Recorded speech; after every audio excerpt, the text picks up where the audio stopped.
You're listening to the Simplifiers podcast, where we take topics in business and in life and simplify them. Award-winning event producer and educator Mary Baird-Wilcock, CSCP, will help you break it all down, figure it out, and spark you to do the thing. It's time to simplify. Here's your host, mentor, and undercover superhero, Mary Baird-Wilcock.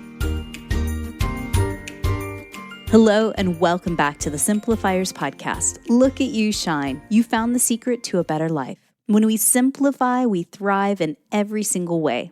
And on Fridays, we release a short bonus episode highlighting a super thought of the day. These mini episodes will help you spark new ideas, new ways of thinking, or simply challenge some old beliefs that you might have. And today, I want to simplify how to take a day off from work without the guilt. I know that most of you guys listening own your own businesses, which basically means you are your own boss. And if that's the case, well, there's no need to concoct some crappy excuse about how sick and contagious you are, nor do you have to leave some sob story, oh goodness me, awkward voicemail with your manager this morning, right?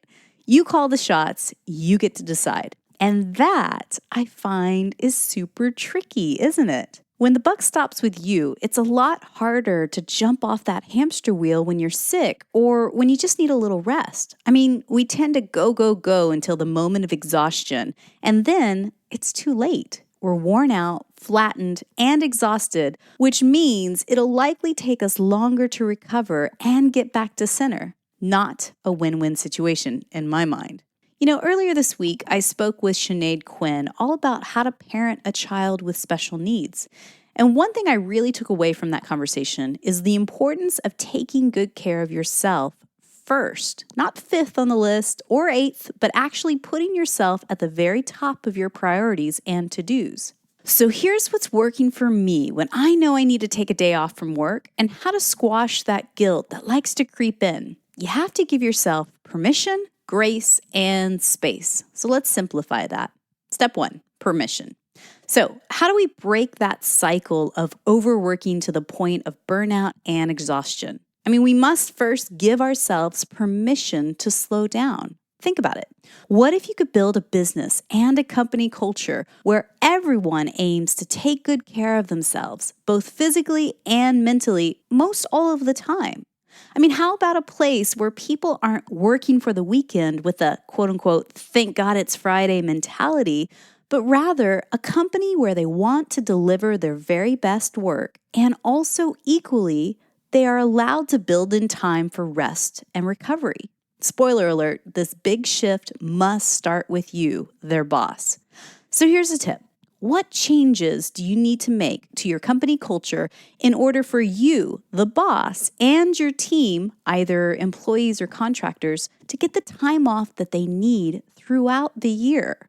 Grab a journal and a pen, set a 7-minute timer, and brainstorm some ideas out. I mean, maybe you need to set up more regular check-in calls with your team, so you've got the finger on the pulse a little bit closer with each person and how they're really doing these days. I mean, maybe you, as the boss, need to revert down to a 4-day work week to ensure that you're getting the rest that you need to do your best work. Maybe your office hours need to get re-examined, or Flexi Friday remote working from home could get introduced.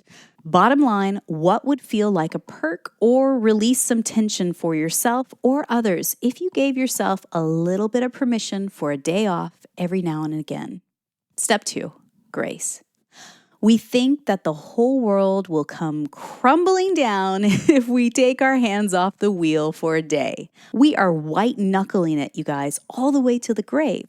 But the truth is, the world does not stop spinning. And unless you're a wedding planner and your client's big day is today, it's likely that no one is level 10 panicking if you take today off for a good reason. So give yourself a little grace and communicate with all parties who might be affected by you being offline. So here's my tip here. Make sure to send out emails and text messages to your coworkers as soon as possible, informing them that you're going to be out today. If they're waiting on you to deliver on a deadline, let them know how soon to expect it so they can plan accordingly. And hey, if you feel open and you've created a company culture of safety and security, maybe you tell your team you're taking a mental health day off today. I mean, remember, there is no shame here. And when you model this healthy behavior to them, they will do the same with you in the future. And I don't know about you guys, but I personally prefer my team telling me this instead of missing important deadlines or creating shoddy work. Take the day off, get the rest your body and your mind both really need, and then come back tomorrow 110%. In the end, I think that they'd want me to do the same as well. Make sure to click the link in our show notes to read more tips on when you should take a duvet day and when it's best to power through. Okay, step 3, space. Now your day off is happening. All parties have been informed. Life is already starting to look up. Now it's time to create the space that you need to rest and recover. Think of everything that soothes you in life. I'm talking snacks, cups of hot tea, a giant refillable water bottle, RuPaul's Drag Race, your favorite snuggly blanket, PJs, and a granny robe. I mean, why not? If you're going to do this, do it right. My tip here is this. Imagine you're creating a cozy nest in your home. Gather everything you need within arm's reach. It is time to hunker down.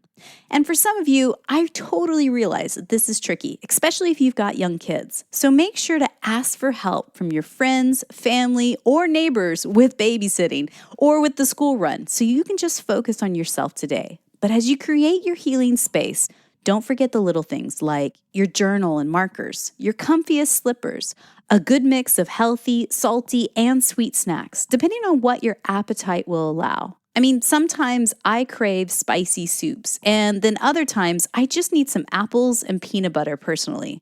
Listen to your body, ask her what she needs, and rustle up a few options. Plus, naps are better than anything you can buy or consume. Remember, rest is always the very best.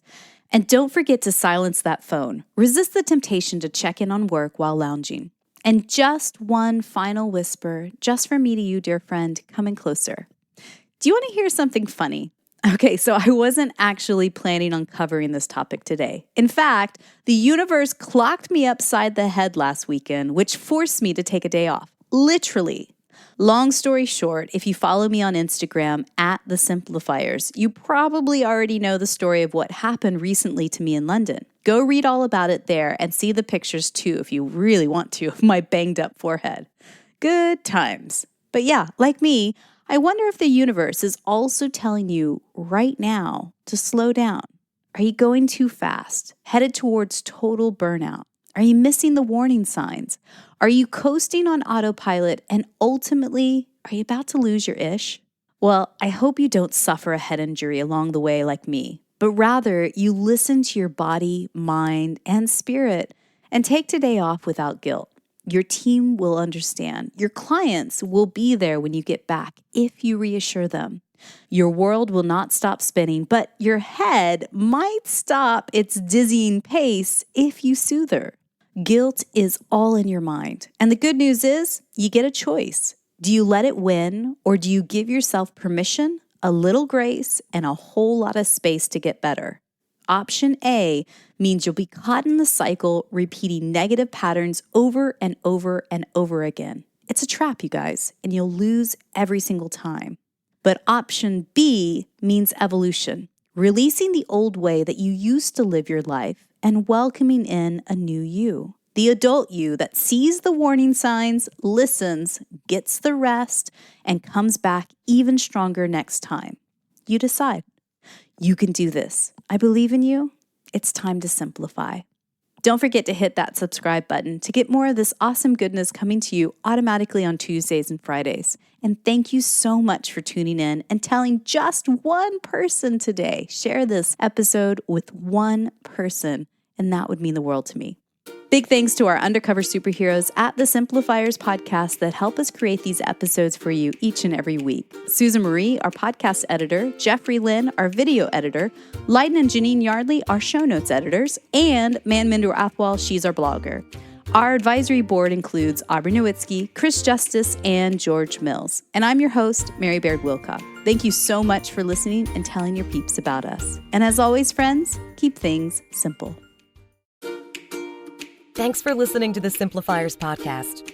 find the show notes for this episode and all others at thesimplifierspodcast.com. Know someone in your life who needs to simplify? Be a hero and share our podcast with them. And we will see you here next time. As always, keep it simple.